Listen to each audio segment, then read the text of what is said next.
Selamat malam, berjumpa lagi dengan saya Syamsir Alam dan Bung Kusnaini. Bung, gimana nih Bung pertandingan kemarin Indonesia melawan Australia? Tentunya bukan hasil yang kita inginkan dan juga bukan permainan yang ingin kita lihat. Betul. Tapi masih ada peluang, masih ada harapan karena kita masih punya 3 pertandingan. Tetap masih ada harapan ya? Masih ada harapan. Oke Bung, jadi lebih lengkapnya kita bahas Timnas Indonesia dan persiapannya melawan Bahrain bersama Audrey dan Cing Abdel. Aduh, waduh, sedih banget. Bahaya banget udah mulai kayaknya mau menggantikan kita nih. Iya. Apa kabar, Ala? Halo Mas. Baik. Ya. Baik, yakin bungkus dan Sayanya Alam. baik, tapi hati saya agak ya sedih lah. Kalau take away? Karena Oh, bungkus. Bungkus ini bungkus naik nih. Oh, bungkus naik, Mama oke. sepak bola, bukannya bungkus bawa pulang. Take away itu ya. Iya, take away bungkus. Iya. Oke. Timnas Indonesia sudah mulai berlatih nih jelang melawan Bahrain pada 25 Maret. Ini pelatihan perdana ya bungkus ya Mas Syamsir ya. Nah, kekalahan telak melawan Australia harus jadi pelajaran ya Cing agar bisa tampil lebih terengginas lagi di sisa pertandingan kualifikasi Piala Dunia. Usai kalah telak 5-1 dari Australia, peluang timnas lolos otomatis ke Piala Dunia kian berat. Jika ingin menjaga asa ke Piala Dunia, JIZ dan kawan-kawan harus memaksimalkan 3 pertandingan sisa kontra Bahrain, Tiongkok, dan Jepang. Para penggawa timnas pada Sabtu sore sudah mulai berlatih di Stadion Madia Senayan dalam persiapan melawan Bahrain 25 Maret nanti.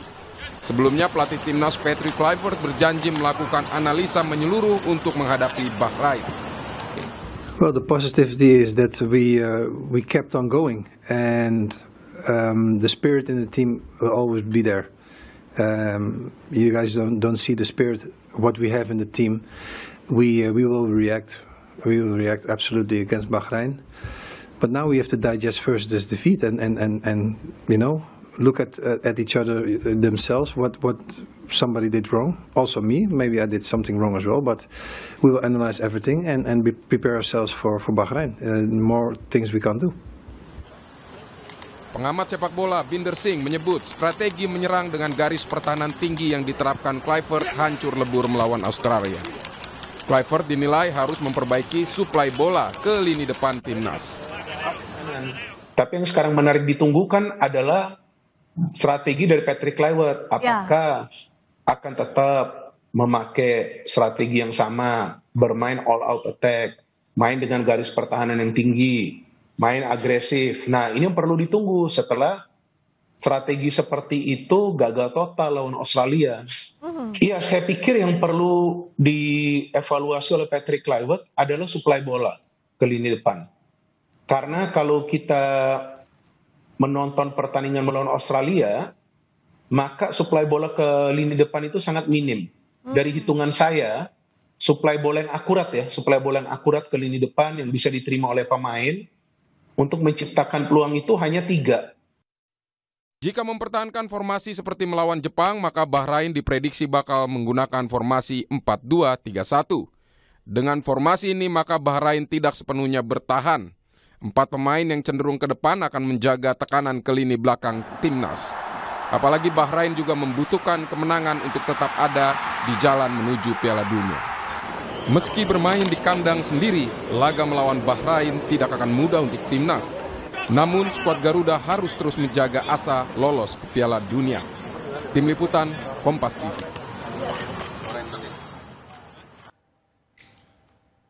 Iya, itu tadi kita melihat bagaimana review kemarin ya pada saat pertandingan. Nah, sebenarnya menjadi pertanyaan, haruskah kita menerapkan gaya ofensif lagi nih nanti lawan Bahrain?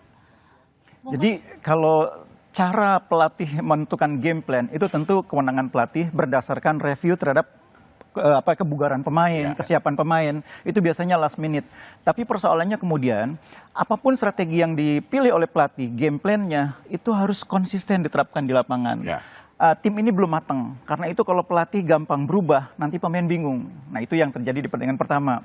Karena itu saya berharap kali ini Coach Patrick Kluivert lebih fokus dengan game plan yang disiapkan di awal, dilatih betul selama masa persiapan yang sekarang lebih panjang kan. Ada latihan 3 hari, itu dilatih betul, dan nanti saat pertandingan kalau bisa fokus dulu, sabar dulu. Game plan di awal nggak berkembang tuh nggak apa-apa, tapi harus komit pelatih. Ya, tapi kalau misalnya kita bandingkan dengan pertandingan pertama lawan Australia yang kita bisa menahan imbang, kalau menurut Alam gimana? Kemarin apa yang terjadi sehingga jauh banget hasilnya? Sebenarnya di sepak bola itu di sepersekian detik tuh bisa berubah, Cing. Ya. Jadi kemarin sebenarnya angin itu udah ada buat Indonesia. Kita Awal-awal ya, awal-awal awal ya. udah main sangat baik, udah game plan-nya udah terlihat, main udah sangat baik, dapat penalti juga, tapi kegagalan penalti itu kayak merubah semuanya, entah itu dari mental pemain, karena setelah itu kan malah Australia yang jadi dapat penalti kan. Dan tadi sempat ngobrol sama Bungkus di belakang. Belakang mana? Di sini tadi. Enggak, maksudnya tadi di luar studio. Iya, kita kan tadi kan ngobrol. Kita tadi buka puasa bareng soalnya. Kita ngobrol. Soalnya Coach Pique itu sempat merubah taktik setelah gol pertama tuh gol kedua ya Bungkus ya. Dan merubah taktiknya itu hanya dari pinggir lapangan dan cuma teriak. Itu kan tadi yang tadi Bungkus bilang tim ini belum matang. Jadi mungkin pemain bingung gitu loh. Baru juga ketemu. Iya, baru juga dan baru cuma persiapan 2 hari gitu. Jadi Tapi mungkin apakah itu memang wajar-wajar aja dalam sebuah pertandingan mengganti wajar kalau memang sudah mateng timnya, wajar. Tinggal gini, oke 3 belakang udah tahu tuh semuanya, oke 4 belakang udah tahu semuanya. Guardiola itu satu pertandingan bisa 3 kali berubah. Ya, karena Satu pertandingan 3-4-3, 3-4-1-2, jadi 4 itu biasa. Tapi timnya udah mateng karena latihan tiap hari. Ini baru latihan 2 kali. Iya, belum pernah uji coba juga ya. belum. Kapan ada waktunya uji coba kalau tim nasional nggak ada? Iya. Nah, tapi kalau misalnya tadi Mas Alam bilang kan pada saat penalti pertama terus kemudian kita kalah itu yang nampaknya kayaknya langsung berubah ya. Iya. Nah itu kenapa? Padahal kan pemain-pemain kita naturalisasi dan dalam artian kan pasti kan punya Pengalamannya juga pengalamannya lebih lebih banyak, bagus, lebih banyak lah maksudnya. Ya nggak tahu itu sepemikiran aku aja, karena kan satu main di kandang Australia, tiba-tiba kita main bagus dan dapat penalti. Yang orang mikirnya Kevin Dix ini nggak pernah gagal penalti di klubnya. Oke. Tiba-tiba itu gagal, terus habis itu malah penalti gantian buat kita. Langsung buyar semuanya dan kita biasanya itu JIZ itu nggak pernah main high defensive. Defensifnya tinggi di Venezia tuh nggak pernah. Dan kemarin dia main high defensive. Makanya gol kedua kan terlihat sekali, lowong sekali tuh di antara jarak garis pertahanan sama kiper tuh besar sekali lobangnya. Jadi mental itu sangat berpengaruh ya pada saat penalti, terus kebetulan memang Australia tiangnya jago ya. Oh tiangnya. Iya, jadi pas banget gitu di tiang. Dan itu memang walaupun bukan hanya Kevin Dix yang terpengaruh mentalnya, seluruh tim juga akan terpengaruh gitu, Lam. Pastilah Cing Abdel, pasti karena kan kita main away udah dapat penalti di 5 menit pertama, seharusnya kita bisa unggul, tiba-tiba semua kaget lah, ini Kevin Dix nggak pernah gagal loh di klubnya gitu, di Copenhagen nggak pernah gagal, tiba-tiba gagal. Jadi pengaruhi semua mood. Abis itu penaltinya malah ke kita lagi dan gol gitu, jadinya ya mudah-mudahan saya salah masalah mental, mudah-mudahan besok lawan Bahrain kita perlihatkan lagi kalau Indonesia itu memang warrior gitu. Tapi kan sebenarnya pada saat kemarin di Australia juga tim-tim inti juga tidak main ya Bung ya. Tapi kemudian apa nih kira-kira yang menjadi catatan sebenarnya? Iya, jadi memang sering saya bilang bahwa sepak bola itu bukan matematika gitu ya. Ya. Jadi kalau misalkan 3 pemain inti nggak main, kekuatannya tinggal 70%. Bukan begitu. Bukan begitu. Australia itu rata-rata pemainnya sudah membela tim nasional itu lebih dari 3 tahun, 4 tahun. Kita lihat gampang dari caps-nya aja. Caps-nya Australia itu rata-rata di atas 20. Bahkan Ajis Behich itu udah hampir 80. Begitu juga dengan Irfan yang kemarin bikin gol yang kelima itu. Itu capnya udah hampir 80 juga. Itu artinya mereka udah ketemu sesama mereka tuh udah lebih dari 5 tahun. Pemain kita ada yang baru kemarin debut 3 orang. Jadi tim yang seperti itu meskipun kualitas individunya di atas lawan, Australia kemarin secara individu di bawah kita. Indikatornya apa? Harga pasarnya. Harga pasarnya di bawah kita. Pemain-pemain Australia, klubnya rata-rata klub yang nggak begitu terkenal. Kita ada yang di Twente, ada yang di Venezia. Itu memang levelnya tinggi. Cuma itu individunya bagus. Tapi kalau secara tim, mereka harus banyak main bareng, banyak latihan bareng, ketemu. Karena baru sekali ini ketemu, yang namanya individu bagus itu nggak menyatu jadi satu tim yang bagus. Atau minimal belum menyatu sebagai satu tim yang bagus. Ibaratnya belum ketemu chemistry-nya gitu Mas Alam ya. Chemistry. Kalau ini dijadikan pelajaran, apa yang harus diperbaiki pada saat kita melawan Bahrain nanti? Iya, yang pertama menurut saya, sekarang jajaran pelatih itu harus memulihkan mental dulu. Karena down pasti kalah 5-1 itu pasti down. Jadi harus pulihin mental dulu. Yang kedua, buat pemain itu sekarang enjoy menghadapi pertandingan tuh dari nol lagi. Ya kayak inilah, kayak sebuah produk apa gitu, dari nol lagi gitu ya. Dan ketika masuk lapangan dengan pikiran bahwa ini lawan yang baru, situasinya berbeda, yang kemarin lupa. Nah, yang paling penting yang ketiga, pelatih harus menyiapkan game plan yang lebih bagus. Pelatih harus bisa membuat pemain yang kemarin belum perform, sekarang harus lebih perform. Strategi pemainnya harus komit diterapkan dari awal sampai akhir, jangan gampang berubah. Dan lebih penting lagi, mudah-mudahan Bahrainnya main jelek. Ya. Lebih penting. Bahrainnya. Iya, kayaknya nggak apa-apa kita doakan supaya Bahrain main jelek. Nah, sebagai pemain, gimana sih sebenarnya memulihkan atau kembali membuat mental jadi naik lagi? Kalau teknik mungkin bisa dilatih gitu ya. Nah, kalau mental tuh harus gimana ya? Kalau Alam dulu waktu latihan di DC United ada pelatih bilang pemain bola itu setiap hari itu udah hari yang beda. Gitu. Oke. Jadi kalau kalah hari ini kemarin. kalah ya besok itu udah hari yang beda, kita lupain ya kita perbaikin lagi gitu. Dan kalau untuk era sekarang ya kalau pemain Indonesia sekarang ya jarang-jarang buka medsos lah gitu. Itu kan sedikit banyaknya sangat pengaruh gitu kan, karena apalagi netizen kita bentuk dukungannya kan beda-beda. Ada yang mengkritiknya keras, ada yang memang membangun semangat. Jadi ya buat anak-anak timnas fokus aja tanggal 25 nanti, karena kalian berjuang di lapangan, kita pasti dukung di luarnya gitu. Tapi kalau dilihat dari pertandingan kemarin, Mas Alam, sebenarnya pada saat kita kebobolan jauh nih 5-1, ini kenapa nih? Apa mungkin karena Martin Pasnya atau mungkin karena lini belakangnya?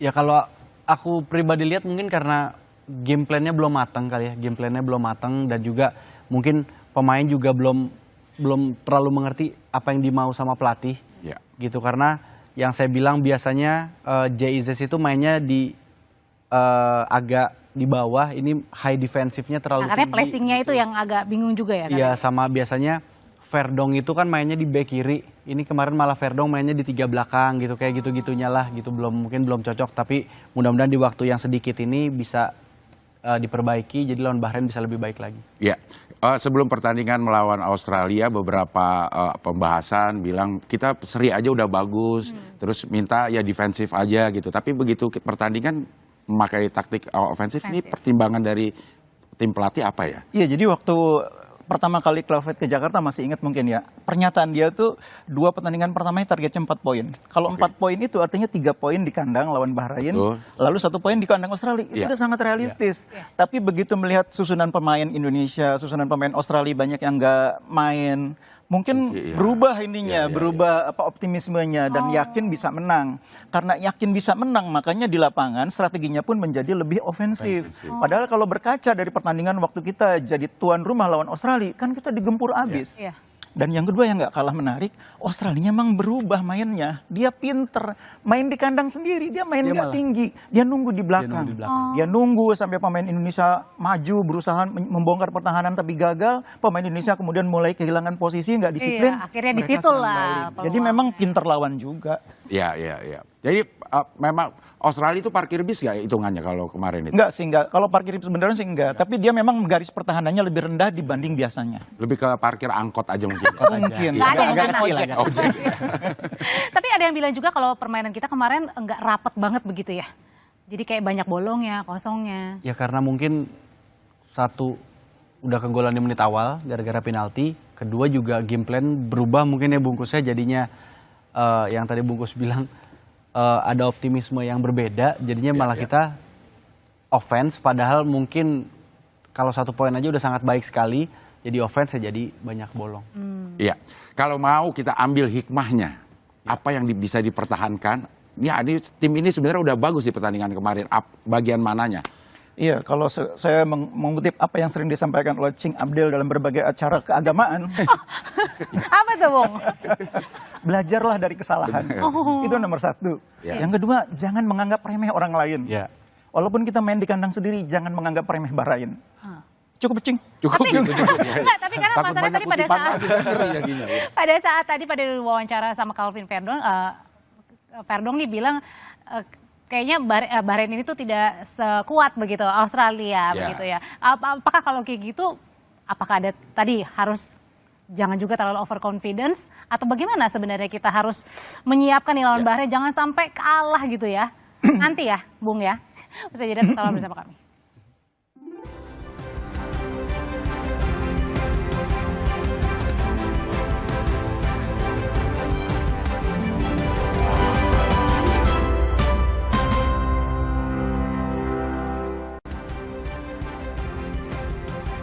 kembali lagi di Sapa Indonesia Malam Akhir Pekan. Nah, pertanyaannya kalau misalnya melawan Bahrain, apa yang perlu diubah formasinya kah? Jangan 4-3-3?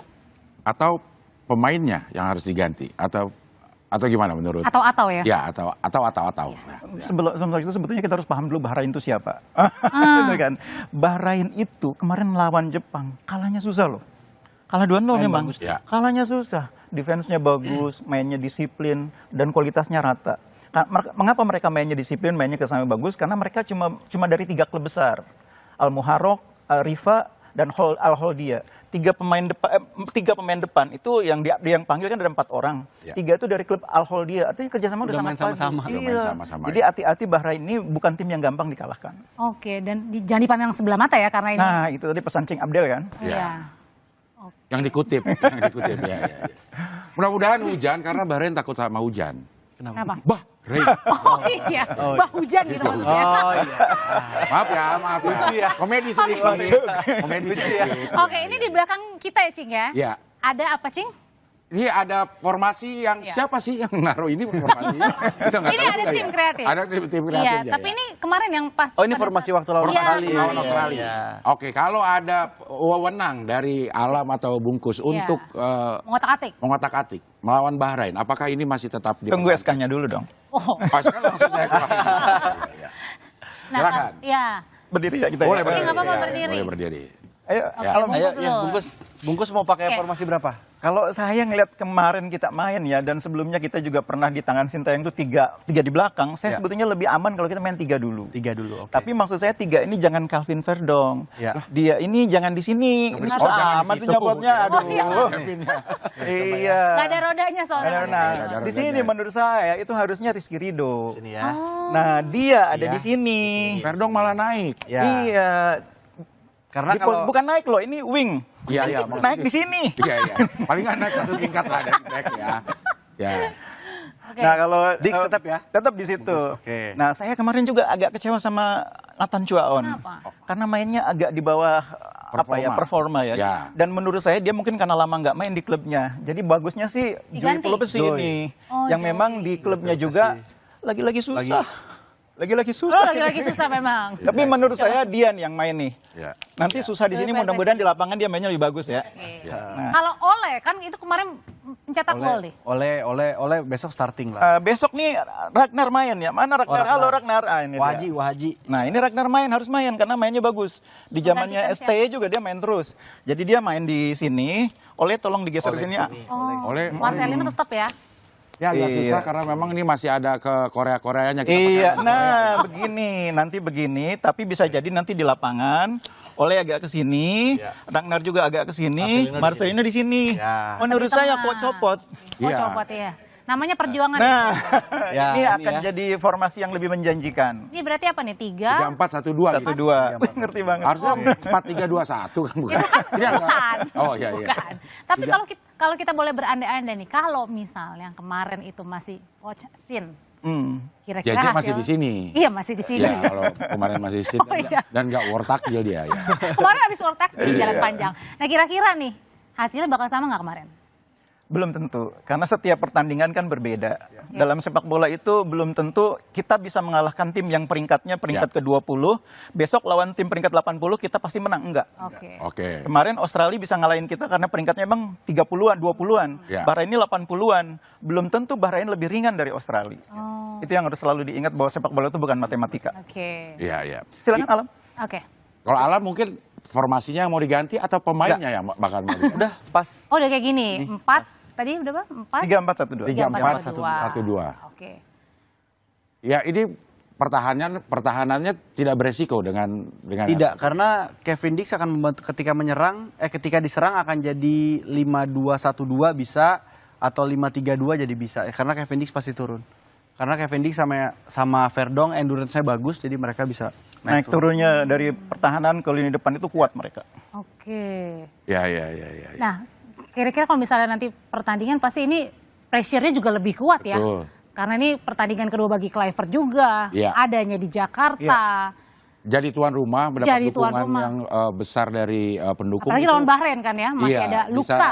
Sold out juga kan Iya. tiketnya. Ujian terbesar itu besok itu mental ya, ujian terbesarnya. Karena sekarang ini pressure-nya kita nggak boleh kalah, bahkan kita dituntut untuk menang, untuk mengembalikan kepercayaan masyarakat. Imbang tuh nggak ada juga ya? Imbang itu di mata masyarakat sekarang udah nggak ada bisa. gitu dalam list mereka menang, karena mereka kemarin agak kecewa, jadi harus diyakinkan dengan kemenangan. Nah itu bagi pemain pressure. Terus terang aja Bahrain ini cara bertahannya kemarin rapi waktu lawan Jepang. Saya berharap pemain kita nggak tergoda untuk main terlalu terbuka kayak kemarin waktu lawan Australia. Ya. Sabar dengan game plan yang disusun dari awal. Artinya kalau di 15 menit nggak bisa bongkar, 20 menit nggak bisa bongkar, sabar aja terus main game plan. Kan masih ada babak kedua.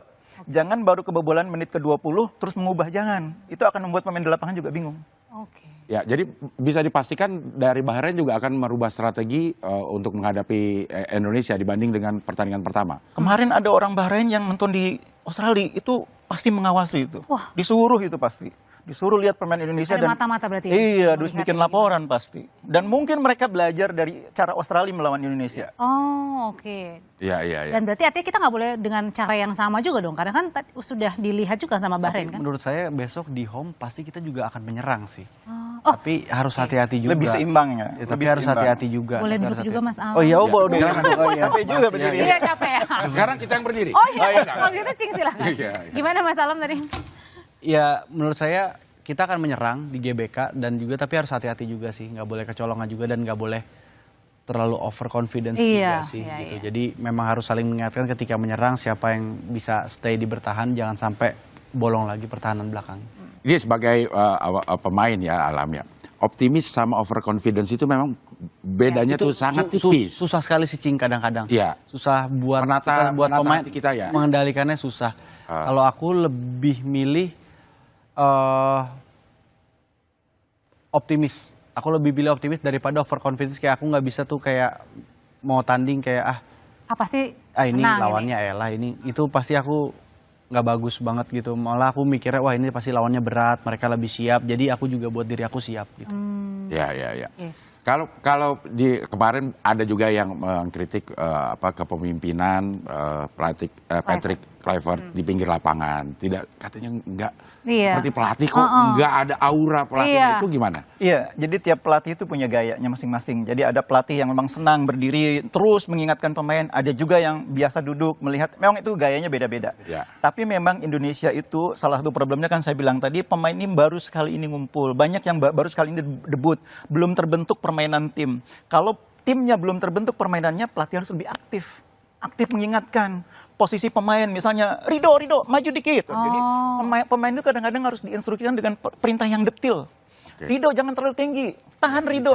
Mungkin Alam juga bisa cerita gimana dulu. Rido tahan di sini, jangan lewat garis tengah. Jadi kalau pelatih teriak-teriak itu sudah sangat wajar sekali ya, dan memang harus begitu. Wajar untuk mengingatkan pemain supaya nggak keluar dari game plan, tidak keluar dari formasi yang sudah disiapkan di awal. Ya, memang sebagai pemain itu dibutuhkan juga teriakan pelatih dari pinggir lapangan. Kalau Alam lebih suka pelatih yang seperti itu. Kalau di dunia tuh ada Diego Simeone, Atletico Madrid itu dia aktif sekali kan.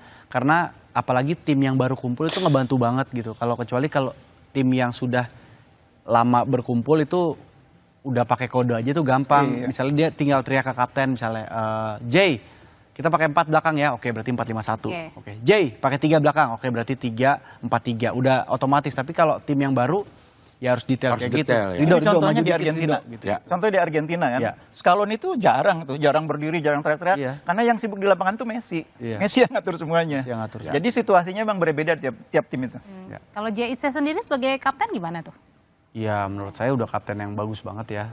Apalagi dia kapten di Venezia juga. Tapi kan beda Venezia sama tim nasional Indonesia. Di Venezia memang dia setiap hari latihan sama tim-tim itu aja gitu. Ketika di Indonesia banyak lagi pemain baru yang baru dia ketemu. Nah kalau kemarin bilang mungkin ada yang beranggapan ya udahlah kita memaklumi dalam karena kan waktunya juga terbatas, waktu latihannya, waktu ketemunya. Nah kalau dengan sekarang kan kemarin baru nyampe hari ini latihan perdana, artinya masih ada Sabtu, Minggu, Senin, Selasa kita ketemu.